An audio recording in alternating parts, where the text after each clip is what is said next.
आपण पाहताय महादूत न्यूज, सत्यासाठी सज्ज, अन्यायाविरुद्ध जागृत।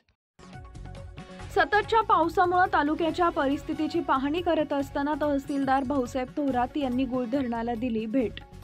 जळगाव तालुक्यात सततच्या सुरू असलेला पाऊस तसेच हवामान विभागाने जळगाव जिल्ह्यात पावसाचा वर्तवलेला अंदाजानुसार जिल्हाधिकारी यांच्या निर्देशानुसार तहसीलदार भाऊसाहेब थोरात यांनी तालुक्याच्या परिस्थितीची पाहणी केली। सातपुडा पर्वताच्या पायथ्याशी असलेलं गुळधरण इथं भेट देऊन धरणाची पाणी पातळी तसेच धरण पाणलोट क्षेत्रात झालेल्या पावसामुळे पाण्याच्या पातळीत वाढ झाली असल्याने गुळधरणाचे दरवाजे उघडण्यात आले असून 1000 क्युसेक पाण्याचा विसर्ग नदीमध्ये करण्यात येत आहे। धरणातून पाण्याचा विसर्ग नदीमध्ये होत असल्याने नदीकाठच्या गावांना सतर्कतेचा इशारा नागरिकांना देण्यात आलेला आहे।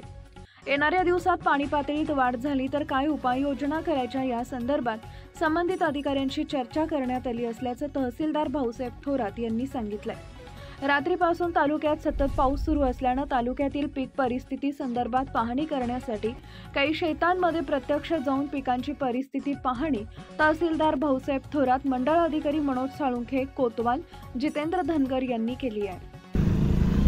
माननीय जिल्हाधिकारी जळगाव यांच्या निर्देशानुसार संपूर्ण चोपडा तालुक्यातील परिस्थितीचा अंदाज घेण्यासाठी आज गृह प्रकल्पाला भेट दिलेली आहे। यावेळी समुद्री विभागाचे अधिकारी देखील उपस्थित असून आज त्यांनी 3 गेट पूर्णपणे उघडलेले आहेत, त्याच्यामुळे तो पाण्याचा विसर्ग सरासरी रोजचा 1000 क्युसेक्सच्या मोठ्या प्रमाणात होत आहे आणि इतक्या मोठ्या प्रमाणात पाणी विसर्ग होत असल्याकारणाने आजूबाजूची जी काही डावा कालवा किंवा उजवा कालवा किंवा इतर जी काही पाणी सोडलेली जी काही नदीपात्राच्या जवळपासची जी काही शेत किंवा वस्ती किंवा इतर काही पशु असेल त्यांना काही हानी वगैरे होते किंवा कसं या संदर्भात आम्ही अधिकाऱ्यांशी चर्चा केलेली आहे।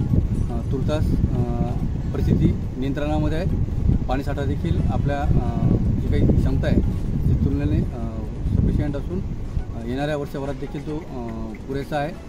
मात्र जर अधिक पर्जन्यमान झाले तर भविष्यामध्ये आपल्याला काय उपाययोजना या 2 दिवसामध्ये किंवा 4 दिवसामध्ये आपल्याला करता येतील या संदर्भात देखील वरिष्ठ अधिकाऱ्यांना सूचना दिलेल्या आहेत आणि आम्ही वेळोवेळी जिल्हा नियंत्रण कक्ष आणि राज्य नियंत्रण कक्षाच्या संपर्कात आहोत। सध्या कुठलीही परिस्थिती नियंत्रणाबाहेर नाही।